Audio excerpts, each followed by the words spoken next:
ऐसन रूपवा सजावल का होई जब देखी न के हो गौर से।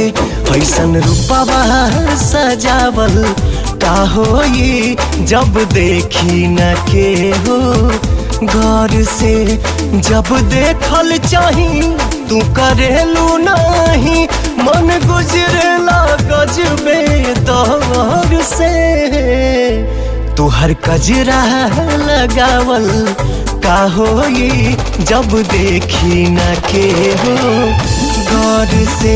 ऐसन रूपवा सजावल का होई जब देखी न के हो गौर से।